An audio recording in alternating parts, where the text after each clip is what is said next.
Assalamualaikum dan salam sejahtera kepada Puan Yang Saadah. Saya Kamilah Putri binti Sariman dan ahli kumpulan saya iaitu Chai Surfan, Teng Jing Swan, Chi Hui Min, Sia Jianwei akan membentangkan tentang cabaran-cabaran yang dihadapi dalam menjalankan perniagaan oleh para penjajah B40 semasa penularan penyakit coronavirus iaitu COVID-19.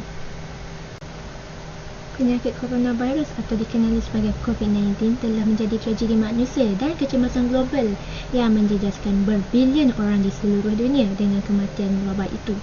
Wabak itu memberi kesan negatif kepada ekonomi global, industri, perniagaan dan perusahaan kecil dan sederhana iaitu PKS. Dalam usaha kerajaan Malaysia yang pantas melaksanakan Perintah Kawalan Pergerakan iaitu PKP buat kali pertama, ekonomi dan perniagaan di Malaysia telah diruntuhkan. Kerajaan juga terpaksa menyekat dan menggantung semua operasi syarikat yang tidak penting dan kebanyakannya menjejaskan para PKS. Dengan banyak PKP dan sekatan yang dilaksanakan dalam pelbagai fasa, penjajah dan pemilik perniagaan kecil adalah orang-orang yang benar-benar terjejas semasa wabak ini. Sebanyak 37,419 usahawan yang terpaksa mengulung tikar akibat daripada pandemik COVID-19 ini. Ini kerana para penjajah dia mengalami kesukaran membayar kos operasi sewa, utiliti, buruh dan kos lain. Sewaktu menjalankan kajian ini, kami sekumpulan sebagai seorang pelajar memberi tumpuan kepada isu kemiskinan iaitu cabaran-cabaran yang dihadapi dalam menjalankan perniagaan oleh para penjajah yang berstatus B40 semasa penularan COVID-19. Untuk pengetahuan, status B40 ialah 40% terbawah daripada pendapatan isi rumah di Malaysia. So dalam kajian ini terdapat 3 orang responden yang terpilih dan kami memilih responden ini dalam lingkungan umur 40 hingga 60 tahun. So jadi kami memilih lingkungan umur ini kerana penjajah yang berumur dalam lingkungan ini merupakan ketua rumah dan juga tidak mahir dalam teknologi digital dalam perniagaan mereka. Okey, untuk responden yang pertama merupakan seorang penjajah yang menjual makanan vegetarian secara kecil-kecilan di sekitar kawasan rumahnya. Manakala responden yang kedua juga merupakan penjajah kuih yang menjual di pasar pagi. Bagi responden yang ketiga ini merupakan penjajah yang menjual makanan seperti mi wonton dan mi kari di gerai yang berhampiran dengan rumahnya. Ketiga-tiga responden ini merupakan wanita berbangsa Cina yang sangat rajin dan tabah meneruskan perniagaan mereka untuk melangsungkan kehidupan seharian yang selesa untuk diberikan kepada keluarga mereka dan juga masing-masing merupakan golongan isi rumah yang berstatus B40. Bagi permasalahan kajian, kami mendapati bahawa terdapat beberapa permasalahan yang telah dihadapi oleh para responden yang merupakan penjajah B40. Permasalahan ini tersebut semakin serius dan perlu diselesaikan dengan kadar yang segera kerana ini akan memberi banyak impak yang negatif kepada para penjajah B40, pembangunan komuniti dan ekonomi di Malaysia. Kami sebagai pelajar perlu bertanggungjawab untuk memahami kesukaran komuniti ini. Antara masalah yang dihadapi oleh para responden ialah mengalami pengurangan dalam bekalan buruh kerana pekerja mereka mungkin tidak sihat atau perlu menjaga tanggungan mereka semasa sekolah ditutup. Perniagaan mereka juga dapat memberikan sumbangan yang agak besar pada ekonomi negara kita kerana ia dapat mewujudkan banyak peluang pekerjaan kepada semua pihak. Perniagaan penjajah mereka ini juga membolehkan para penjajah yang sumber pendapatan utamanya bergantung pada perniagaan mereka perlu menanggung keluarga mereka seperti membayar semua aspek kos perbelanjaan harian seperti perbelanjaan pendidikan anak-anak mereka, sewa rumah, utiliti dan perbelanjaan keluarga yang lain. Akan tetapi, para penjajah ini dia juga mengalami kesukaran seperti pendapatan yang agak rendah, waktu perniagaan yang agak terhad dan beberapa sekatan yang dijalankan secara berperingkat ketika menjalankan perniagaan mereka semasa penularan COVID-19. Selain itu juga, medium pengiklanan atas talian juga merupakan salah satu masalah yang dihadapi oleh para responden ini kerana mereka merasakan mereka tidak mahir menggunakan alat parti canggih seperti telefon pintar ini untuk memasarkan lagi perniagaan mereka di atas talian. Mereka juga masih menggunakan cara pengiklanan yang agak lama seperti melalui banner dan poster. Tambahan pula, kos kehidupan yang semakin tinggi juga menjejaskan perbelanjaan boleh guna keluarga mereka dan ini akan akibat pendapatan perniagaan mereka juga tidak dapat menanggung kos keperluan kehidupan asas mereka.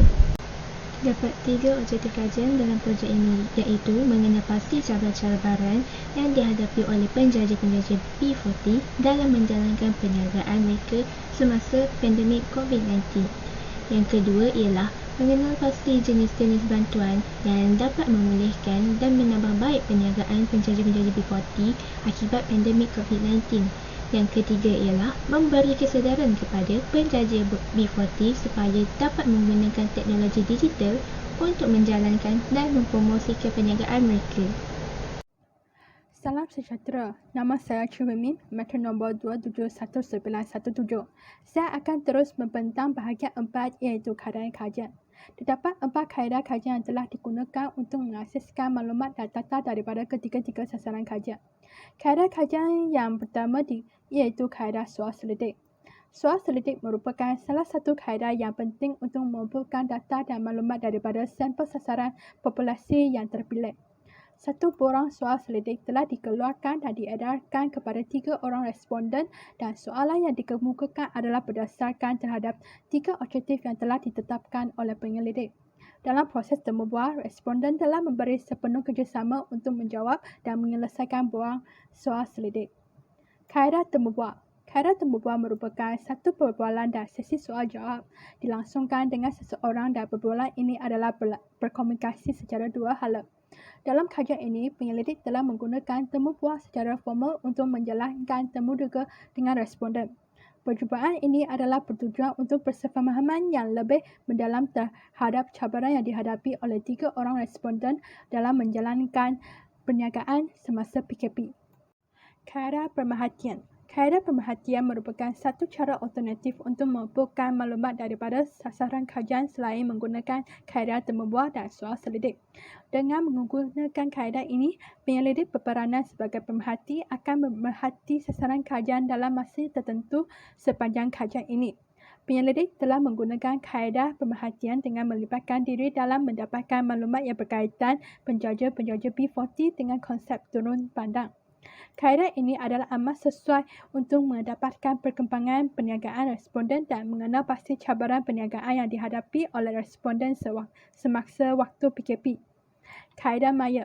Kaedah maya boleh merujuk kepada pengumpulan data melalui internet dan penyelidikan tentang internet itu sendiri.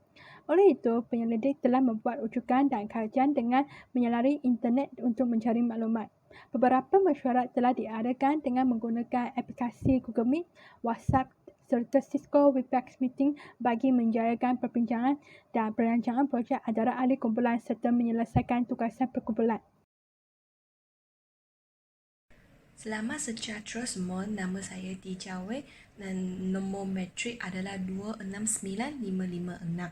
Saya akan membentangkan perancangan projek. Perbincangan pertama adalah melalui aplikasi grup WhatsApp group chat. Kami menentukan tajuk kajian dan sasaran kumpulan kajian. Kami juga menentukan objektif-objektif dan memastikan sesiapa yang boleh mencari responden. Tajuk yang telah ditentukan adalah cabaran-cabaran yang dihadapi dalam menjalankan perniagaan oleh para penjajah B40 semasa penularan penyakit coronavirus. Sasaran kumpulan kajian kami ialah penjajah B40 di Malaysia. Objektif yang dikaji adalah mengenal pasti cabaran-cabaran yang dihadapi oleh penjajah-penjajah B40 dalam menjalankan perniagaan mereka semasa pandemik COVID-19. Mengenal pasti jenis-jenis panduan dapat memulihkan dan menambah baik perniagaan penjajah-penjajah B40 akibat pandemik COVID-19 dan memberi kesedaran kepada penjajah B40 supaya menggunakan teknologi digital untuk menjalankan dan mempromosikan perniagaan mereka. Perbincangan kedua adalah melalui aplikasi WhatsApp Group Video Call. Kami membuat persediaan awal bagi sesi temu bual semasa bertemu dengan responden. Kami juga menentukan semua isi kandungan borang soal selidik dan temu bual sebelum sesi temu bual dengan responden dimulakan. Kami memberi solusi-solusi serta kesedaran terhadap responden kajian bagi memulakan dan menambah baik perniagaan responden setelah sesi temu bual dan pemerhatian dijalankan. Pengagihan tugasan kajian ini kepada setiap ahli kumpulan juga dibincang dan ditentukan. Salam sejahtera, nama saya Cai Shufen. Responden pertama Li Yue-hun merupakan seorang ibu yang mempunyai 3 anak dan seorang penjajah makanan vegetarian yang berniaga di dalam pusat penjajah Taiping Perak. Cabaran yang pertama ialah jumlah pelanggan Chatly berkurang semasa wabak COVID-19. Situasi ini menyebabkan pendapatan Chatly telah menurun secara drastik. Cabaran yang kedua ialah kos perniagaan yang ditanggung oleh Chatly bertambah semasa wabak COVID-19. Dia perlu menanggung kos bagi penyediaan alat-alat pencegahan wabak COVID-19 dan pembungkusan makanan. Chatly pernah menerima bantuan-bantuan daripada pihak kerajaan semasa wabak COVID-19, iaitu bantuan prihatin rakyat BPR, pelepasan cukai dan diskaun bil elektrik rumah. Bantuan-bantuan ini dapat meringankan beban kewangannya. Chatly kurang terdedah kepada teknologi digital. Dia tidak mahir dalam penggunaan teknologi digital. Malah, dia juga tidak mahu berbelanja besar untuk membeli telefon digital. Responden kedua, Tan Yuting merupakan seorang ibu tunggal yang mempunyai 2 anak dan seorang penjajah makanan kuih goreng yang berniaga di pasar pagi Pekuasaan Perak. Cabaran yang pertama ialah kesusahan ciptaan dalam pelaksanaan pencegahan wabak COVID-19 semasa menjalankan perniagaannya. Dia tidak mampu mengubah pekerja lagi untuk tujuan pemantauan SOP pelanggan dan menanggung kos denda wang. Cabaran yang seterusnya ialah jumlah pelanggan ciptaan berkurang semasa wabak COVID-19. Situasi ini telah menurunkan pendapatan ciptaan. Ciptaan berjaya menerima bantuan-bantuan daripada pihak kerajaan iaitu BPR, pelepasan cukai dan diskaun bil elektrik rumah. Bantuan-bantuan ini telah membantunya untuk mengharungi kekangan semasa COVID-19. Ciptaan juga kurang terdedah kepada teknologi digital. Dia mempunyai telefon digital sendiri, tetapi dia tidak mahir dalam penggunaan teknologi digital. Nama saya Deng Jingshan dengan nombor metrik 2777573. Saya akan membentangkan bahawa temu bual bersama responden ketiga yang bernama Puan Ong di Klang, Johor. Gambar pertama dalam menunjukkan penyelidikan dengan responden ketiga. Gambar yang kedua menunjukkan gambar gerai Puan Ong. Dalam papan ikan gerai Puan Ong mempunyai gambar makanan yang dijual oleh Puan Ong iaitu mi wonton dengan mi kari. Dan gambar yang ketiga merupakan gambar lokasi gerai Puan Ong dalam Google Map. Untuk objektif yang pertama, 3 cabaran yang dihadapi oleh Puan Ong ialah terpaksa hentikan perniagaannya, dan yang kedua ialah waktu operasi perniagaan Puan Ong telah dipengaruhi, dan yang ketiga ialah jumlah pelanggan telah berkurang. Hal ini disebabkan kerajaan telah mengumumkan Perintah Kawalan Pergerakan PKP dan juga Standard Operating Procedure SOP yang tidak membenarkan ramai pengguna dine-in ataupun makan di dalam restoran. Dan untuk objektif yang kedua, hasil kajian mendapati bahawa Puan Ong dapat menerima bantuan prihatin rakyat iaitu BPR yang sebanyak 300. Dan untuk objektif yang ketiga, hasil kajian telah mengetahui Puan Ong adalah kurang mahir dalam menggunakan teknologi. Jadi, Puan Ong tidak menjalankan perniagaan secara tarian semasa wabak COVID-19. Selain itu, Puan Ong juga telah mentransformasikan perniagaannya dalam cara pembayaran dengan menggunakan e-wallet. Seterusnya adalah perbincangan antara ahli kumpulan. Perbincangan ketiga adalah melalui aplikasi Google Meet. Kami mengemukakan soal selidik yang telah diselesaikan. Kami juga menentukan solusi-solusi untuk menyelesaikan permasalahan responden.